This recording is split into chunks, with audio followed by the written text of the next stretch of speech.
say this nice, tell it in a letter, stamp and mail it out. We did our best, couldn't have done better, I think we should be proud. But you held me down when I was living up, back and forth but never together, so I'll stand up and walk out. Welcome back to my channel. My name is Jessica, if you are new here. I am an indie author. I have 2 books published in my young adult romantic YA sci-fi series, and the 3rd one is actually going to be published in a couple months, which is super exciting. I'm really stoked to get into the process of fully debuting it. She will officially be out of my hands and into the hands of readers, which is, you know, one of the most wild parts of publishing. Your work ceases to be your own and becomes everyone else's. It's a little bittersweet, but I'm just so stoked to have it out in the world finally. So since I just wrapped up the trilogy and it is fully packaged and it has been sent to the printers and everything is approved and it's ready for pre-orders, I am fully done with that process, which means I am fresh off of the assembly line of the full indie publishing experience. The most important part of publishing a book is actually this phase that I just went through, which is formatting it and editing it and getting it fully ready for print. Unfortunately, finishing a draft is the absolute first step in the process, and that is not the thing that you want to hear when you're in the middle of drafting, that all of the work that you're doing is literally just kind of getting out the door on this big journey. But, you know, unfortunately it is. Trust me, it came as a big shock to me when I finished my first book and I realized I couldn't just run a quick spell check and it would be ready for print. That's not how this works. So, since the whole editing process is, you know, arguably the most important part of publishing a book, I wanted to sit down and make a video about all of the phases that go into this one editing portion. And again, unfortunately, editing is not a one pass kind of thing. It is an extensive process that goes through many revisions, and there isn't just one kind of editing either. You don't just go through and make changes on your draft. You have to consider this in terms of the types of editing that you want to do, because even editing in itself can be broken down into a lot of smaller steps and phases. And you do that to essentially make the entire process a little more easily manageable so that you can approach the work as efficiently as possible and polish it as well as you are able. And trust me, this is a really big process. If you're more interested in how I personally go about it in terms of my individual phases and how I specifically work within my books and my structure, I do have a video on that, which I will link here somewhere. I'll definitely put it in the description box below for you. I know that when I started, I really had no idea how many different parts of editing went into creating a book. I think maybe I just thought I could finish it and run a quick edit, maybe 1-2 passes, and it's ready to go. But really there are so many more steps than that. And when I started actually doing research and trying to figure out what types of editing there were out there, it was really hard to find which elements I wanted to implement, which types of editing I wanted to incorporate in my work, and how to choose between them. So I thought, you know, sharing what I have learned and sharing some insight into the different types of editing could be helpful for someone. It could be helpful for other people who are in that same boat. So if you have ever found yourself wondering what are the steps that go into editing a manuscript, into polishing it and getting it from, you know, an early draft to a fully finished manuscript, you are in the right place. Now, to be clear, this video is going to focus on types of editing for works of fiction, because that is what I primarily do. That is what I'm familiar with. I think that there are some other things that go into something like nonfiction or biography. Of course, you have to do a reference pass and fact checking and things like that, but I'm not going to be getting into that because I don't personally do it. Who knows? Maybe one day I will get a wild hair and write that biography on Catherine the Great that has been mulling around in my brain for a while. But not right now. Right now we are sticking with novels, which means overall in this video, I'm going to be sticking to outlining the essential types of editing that are needed to polish a fiction novel from start to finish. And I'm gonna do my best to keep them in chronological order, essentially in the order that you would use them along the process, at least in the order that I would use them in my process, so that it will make it a little easier to understand and a little easier for you to pick and choose between maybe something that you would like to do with your work. Okay, I think that is enough chatting, so let's get into the breakdown. Okay, first up, we have critiques. These can happen at any stage of your writing process, but often it is in the beginning. They definitely always become before professional edits. Critiques are usually done by peers or other trusted people in the industry or trusted people in your life who you feel like are going to give you honest feedback on your work at an early stage. You need to make sure that you trust them enough to take what they say to heart, but also that you trust their opinion enough that it will actually matter and help make your work better. You can find critique partners in a lot of ways, usually through socializing or going to writing groups or, meeting people at conferences or whatever. There's a lot of online sources where you can find them as well. I know socializing is horrible, but unfortunately, writing is a really lonely endeavor. And I think, it just helps to have other people who are going through the same things. And that kind of feedback will only make your work better. Critiques are a really great way to work out a lot of kinks in your story early on. It's a great way to iron things out before you really start thinking about big structural changes or professional edits or anything like that. So I highly recommend them. I think early on when I was starting out, I found critique partners on places like Critique Match or Critique Circle. Those are some of my favorites, where you can filter genres or experience level. And it's essentially an exchange of critiques. So you critique someone else's chapters, they critique yours, and it's a give and take. And you really just have to experiment until you find someone who you jive with.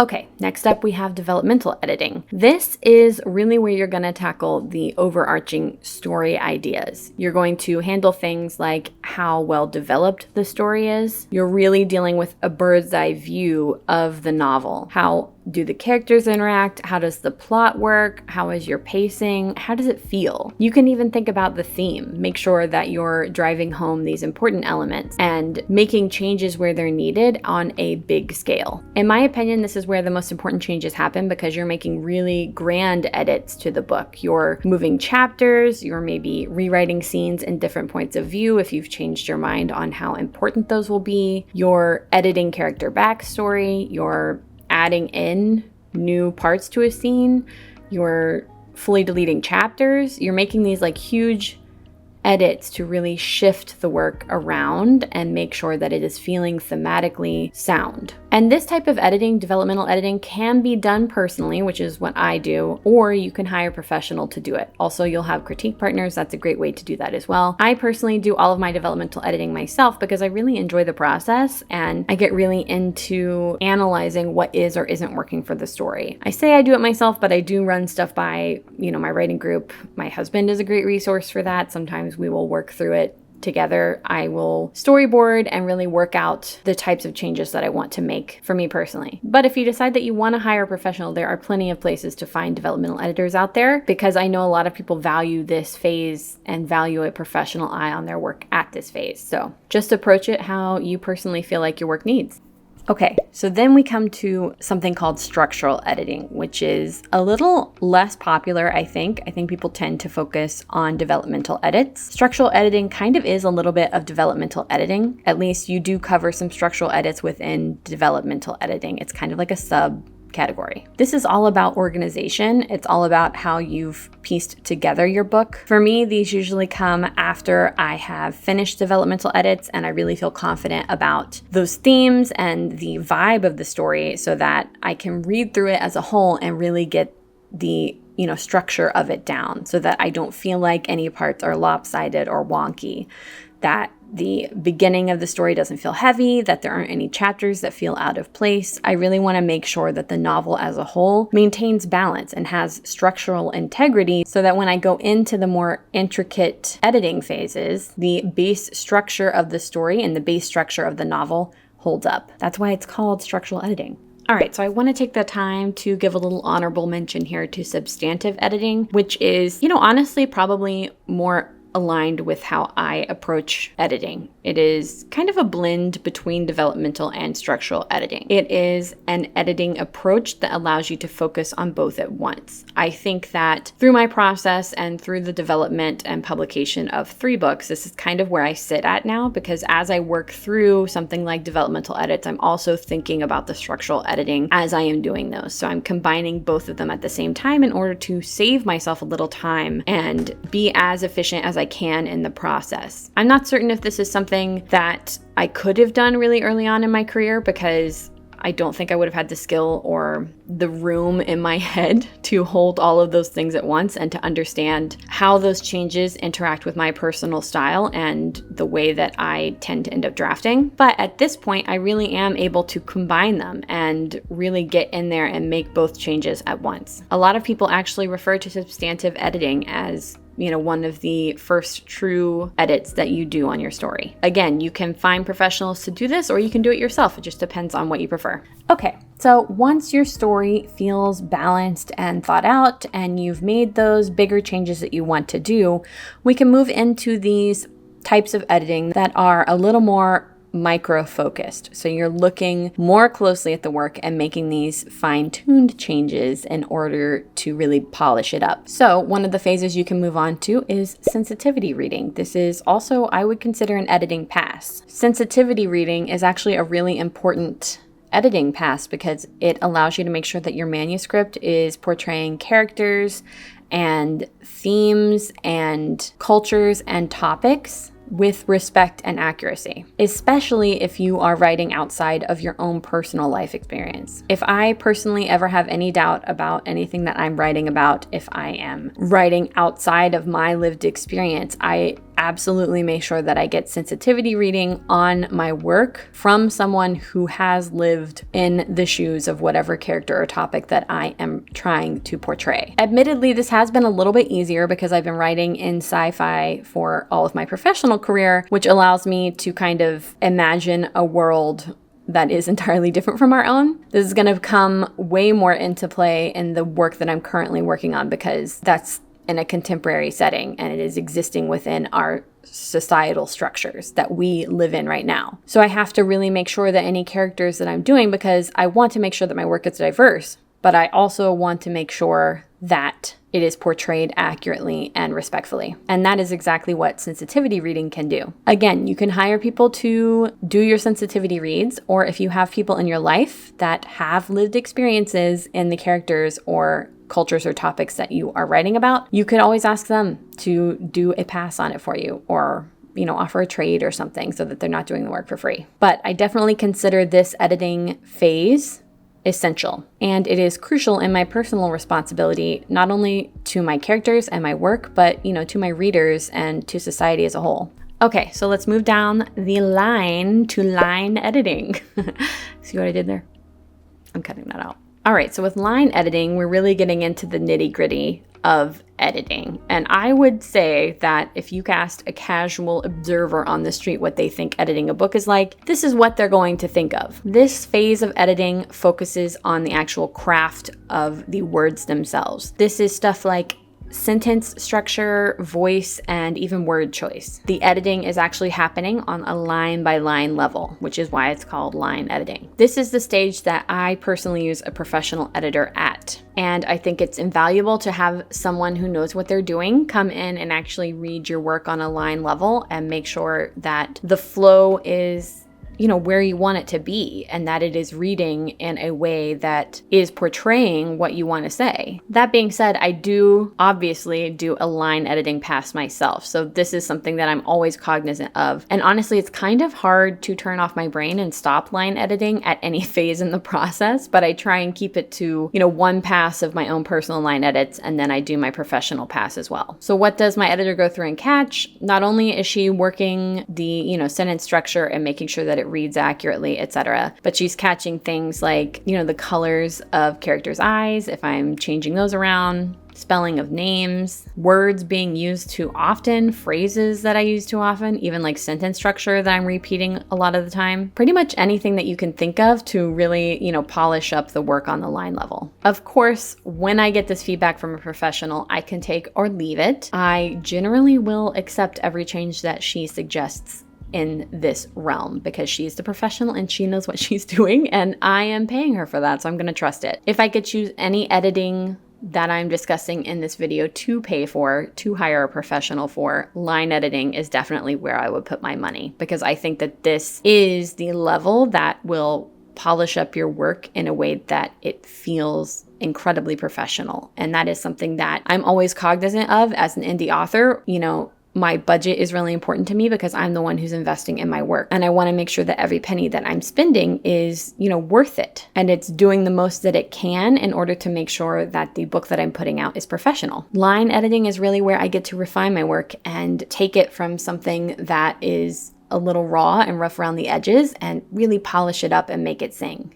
All right, another honorable mention that I would like to talk about is stylistic editing. This is a pass where you make sure that your work has the tone and voice for the intended audience that you're looking for. A lot of times I think that this type of editing actually overlaps with some of the other editing passes that I personally do. Hopefully, what I'm writing in the first place is in line with the genre that I am looking to publish in. I'm always kind of thinking about that when I go to write a book. I'm thinking about my audience and I'm thinking about the relationship with them and how my book will be received to a specific audience. I'm not certain if that is different with trad published books, if you have the work kind of existing on its own, and then the role of the publishing house is to do something like stylistic edits where it's making sure that you're refining the book so that it's speaking to a specific audience. But it is definitely something that I am cognizant of throughout the entire process. And it's not really a phase of editing I think that I personally go through, but I wanted to throw it in here as an option because, again, this is something that you can hire someone for. I mean, ultimately you can hire someone for any type of these edits because they are out there, and let's be real, the people who work in this industry are not paid enough. No one is. So they're all doing freelance work on this side. So if you want to find a stylistic editor who maybe has experience in the genre and with the audience that you're looking for, you can definitely find those out there. Okay, so let's talk about another real heavy hitter in this process, which is copy editing. Again, I think if you ask someone off the street what they think editing a book is like, this is probably what they're going to think of. This is the red markups, making sure that punctuation is correct, spell checks are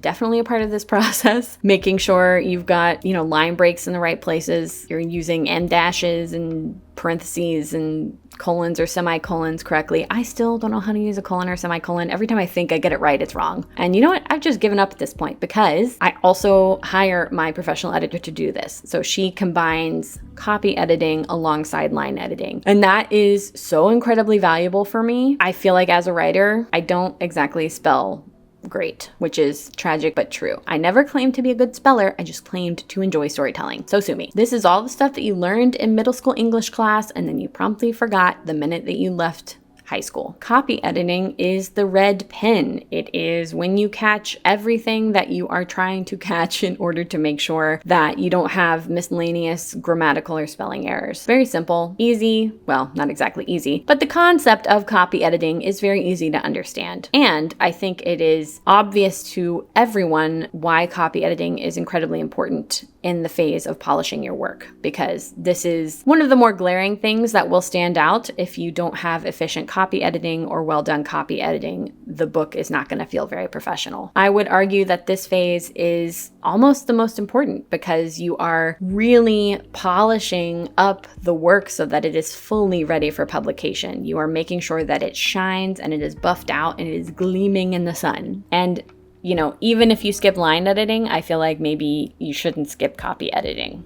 Okay, I know that there are more here than you thought that there were going to be, but we are coming to some of the last types of editing, one of them being proofreading, because yes, this is different than copy editing. This would be a final pass on the pages once they have, fully been edited and they've fully been copy edited This phase is really just for someone to read through and catch any type of lingering issues that may still be in there. Any type of places where maybe a comma slipped through where it shouldn't be, or there was a colon where there was supposed to be a semicolon, or there was no period on the end of a sentence. This is the entire purpose of proofreading, because ultimately proofreading is to catch anything that is slipping through the cracks that you have missed on any of those previous passes that we've talked about. And trust me, no matter how perfect you think your book is, no matter how fine the comb was that you used to go through every single little page, there will be tiny things that slip through the cracks. And no, proofreading is not going to catch all of that, but it is important because it adds one final little hoop that they have to jump through, and hopefully you're going to catch them on this filter. I just combined a lot of metaphors. Oh well.